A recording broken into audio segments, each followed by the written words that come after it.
옆에 계신 분들과 인사를 함께 나누도록 하겠습니다. 하나님께서 힘 주십니다. 하나님께서 힘 주십니다.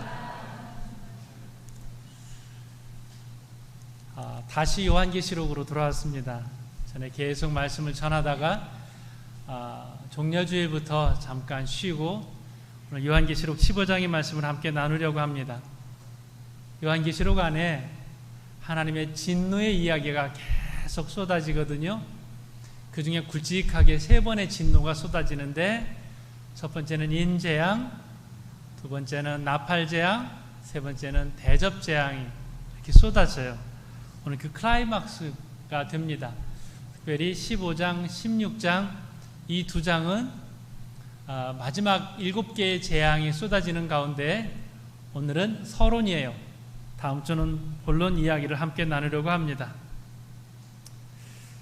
이게 지나면 이제 바벨론이 멸망하고 또 새 예루살렘이 등장하는 이 과정을 거치면서 요한계시록이 이렇게 맞춰지게 됩니다.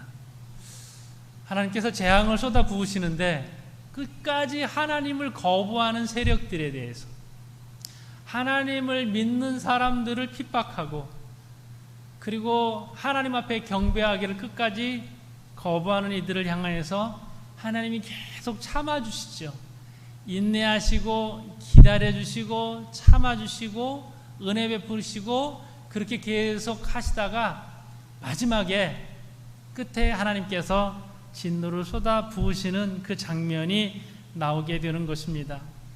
오늘 여기서 우리는 누구냐면, 우리는 하나님 앞에 예배의 자리로 나오는 사람들이고, 여기 거부하는 사람들과는 달리 하나님 앞에 경배하는 사람들이 바로 우리인 것이죠. 그래서 오늘 여기서 주시는 메시지 중에 하나는 뭐냐면, 하나님 앞에 예배하기를 거부하지 마시고 끊임없이 예배의 자리로 나아오십시오. 이런 초청입니다. 우리에게 희망은 뭐냐면 우리가 예배자 되는 거거든요. 요한계시록 안에 끊임없이 재앙의 메시지가 있지만 이 안에 어떤 메시지가 가득 담겨져 있냐면 하나님 앞에 예배하는 삶입니다. 오늘도 하나님을 높이고 전능하신 하나님 앞에 노래를 부르고 있거든요. 이 노래가 뭐냐면요, 예배하는 거예요. 예배 안에 찬양이 많잖아요. 특히 우리 교회 처음 나오신 분들이 그렇게 말씀들을 하세요. 이 교회는 왜 예배 시간에 찬양이 많아요?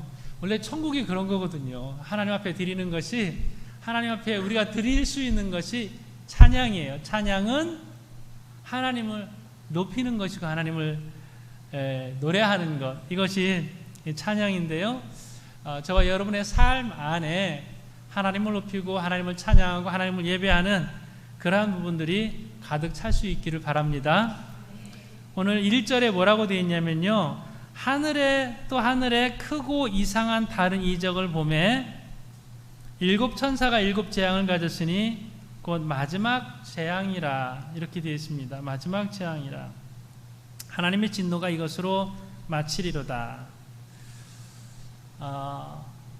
재앙이 누구에게 쏟아지냐면, 당시에 2000년 전에 로마 황제에 의해서 2000년 전에 신앙생활을 참 힘들게 하는 그 사람들에게 의해서, 거기는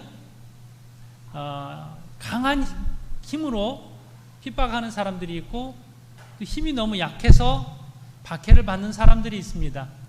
이 마지막 재앙으로 인하여서 이 모든 것이 역전된다라고 하는 것이거든요. 뒤바뀐다라고 하는 것입니다. 운명이 갈리게 됩니다.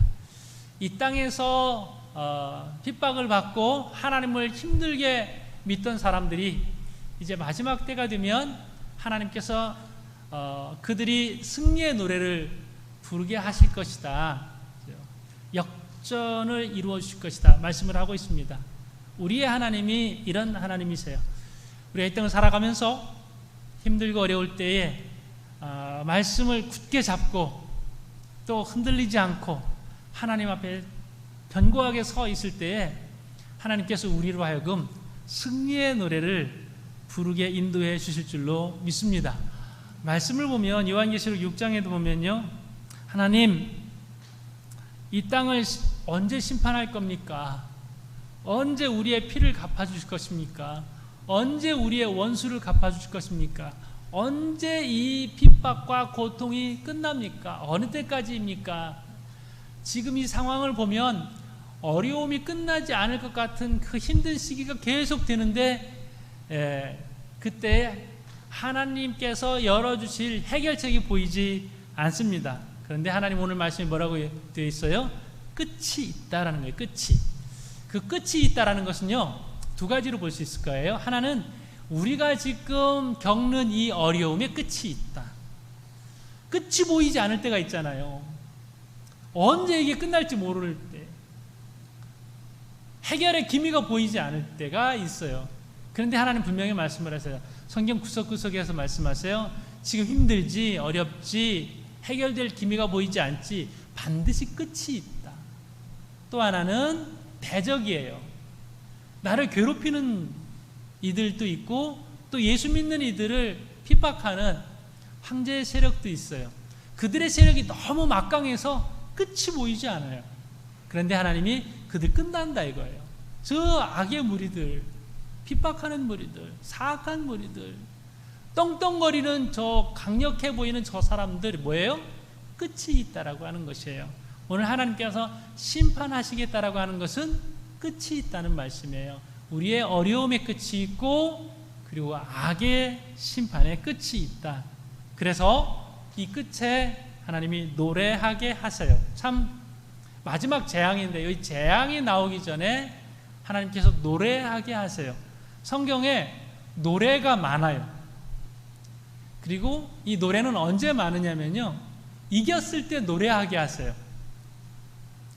한나라고 하는 여인이 있어요. 사무엘상에 보면 아들을 낳지 못했어요.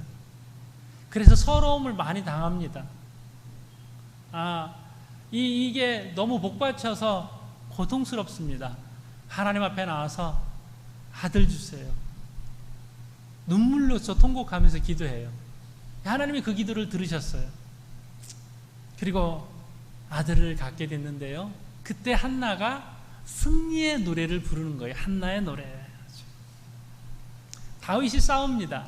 전쟁에서 이기고 그때 승리의 노래를 부릅니다. 예수님의 어머니 마리아가 예수님을 갖게 됐어요. 천사가 방문한 뒤에 그때 이 노래를 부릅니다.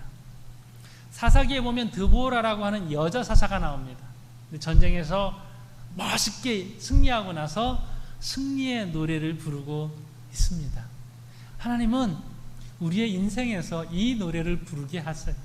이 노래를 우리가 이긴 다음에, 멋있게 승리한 다음에, 그리고 그리스도인으로서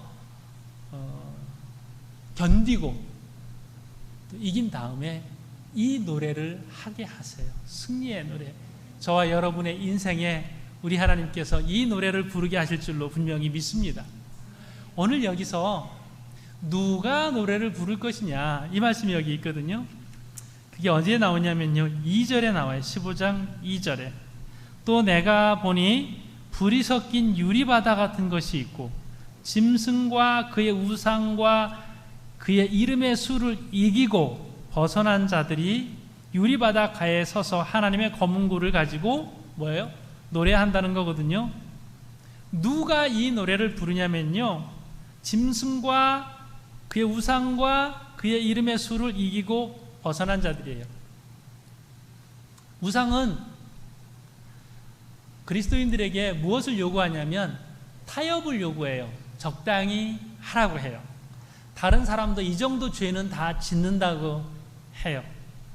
세상의 것이 중요하다고 해요. 그러면서 하나님을 진실하게 섬기지 않고, 그리고 대충 그렇게 신용만 하면서 예수 믿으라고 하는 유혹의 세력들이 있습니다. 이 요한계시록 안에는 누가 있냐면 황제의 유혹이 있습니다. 황제를 섬기라고 합니다. 오늘 그 짐승의 수라고 하는 것은요, 요한계시록 13장에 나와요. 666이라는 숫자도 등장을 하면서 황제 앞에 절하지 않으면 장사도 못하게 하고 제대로 살아갈 수 없게 만들어요. 그래도 타협하지 않은 사람들이 있거든요. 그래도 하나님 앞에 나와서 예배하고 아무리 바빠도 예배를 소중히 여기면서 이긴 사람들. 이 이긴 사람들이 누구냐면요, 신앙생활을 예배 중심으로 잘 그렇게 하나님 중심으로 배교하지 않고 하나님을 신실하게 섬긴 이 사람들, 세상의 가치관에 타협하지 않고 이긴 사람들, 그래도 이게 더 중요해 라고 세상의 다른 가치관에 유혹이 있지만 나는 하나님 한 분으로 충분합니다. 하나님 한 분으로 감사하며 살 수 있습니다. 그렇게 고백할 수 있는 사람들, 이 사람들이 부르는 노래라고 하는 것이에요. 세상의 것이 채워지지 않아서 때로는 우리를 불안하게 할 수 있습니다. 그때 고백할 수 있는 노래예요. 다른 사람들은 다 잘 나가고 안정되는 것 같은데 나는 언제 저렇게 안정되고 저런 소리를 듣나 라는 그러한 불안감이 밀려올 때에 그때 부를 수 있는 노래예요. 괜찮습니다. 하나님 한 분이면 나는 충분합니다.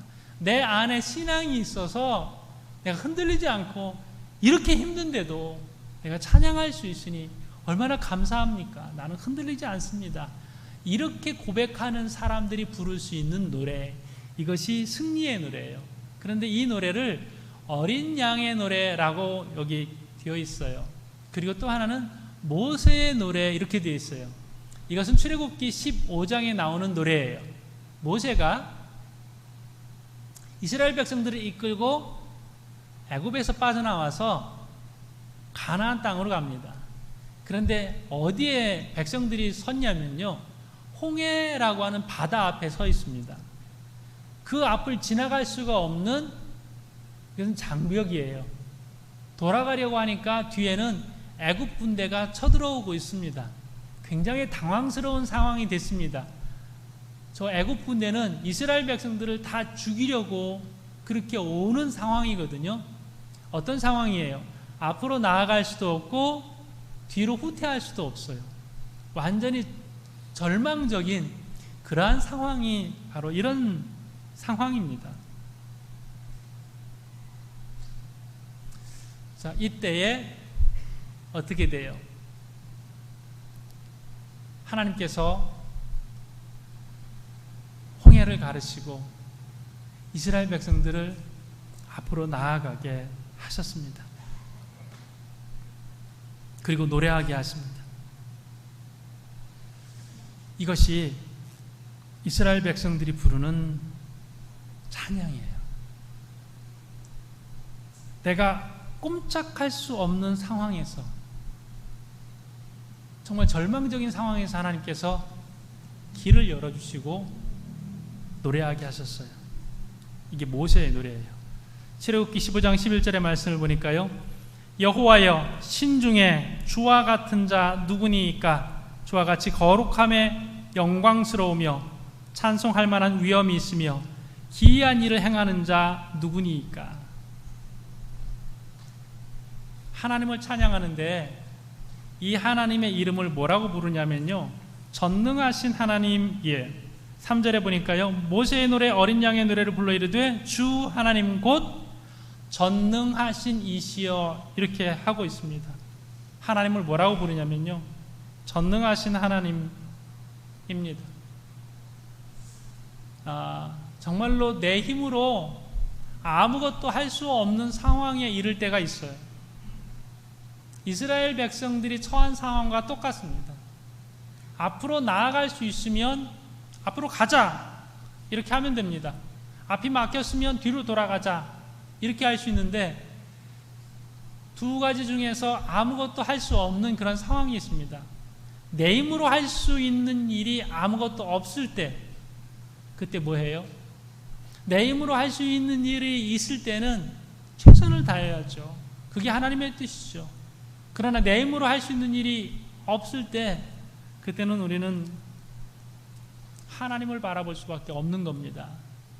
모세가 말합니다. 가만히 있으라. 이때 고백한 하나님이 전능하신 하나님이에요. 가만히 있으라.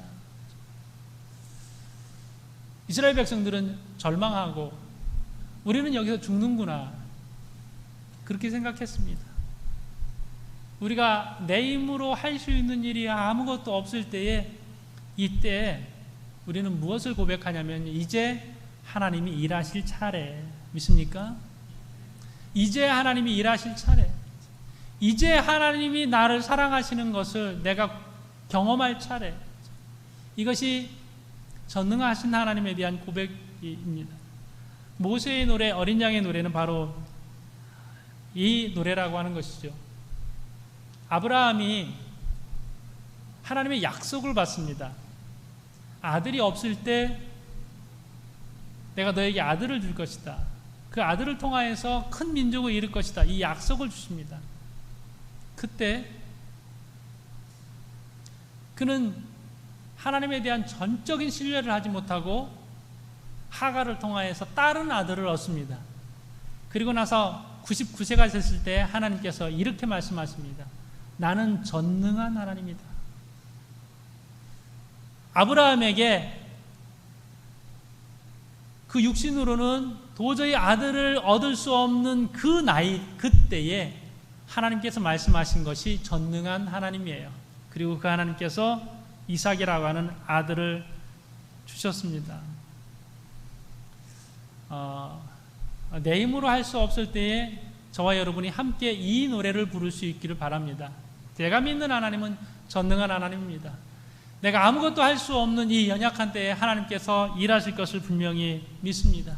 아무리 문제가 크고 아무리 해결 기미가 전혀 보이지 않는 그 상황에도 이 노래를 부르는 거예요. 이스라엘 백성들이 불렀던 이 노래. 예, 하나님 맞습니다. 내가 믿는 하나님은 전능한 하나님입니다. 그래서 출애굽기 15장에서 여호와는 나의 힘이시요 나의 노래시며 나의 구원이시로다.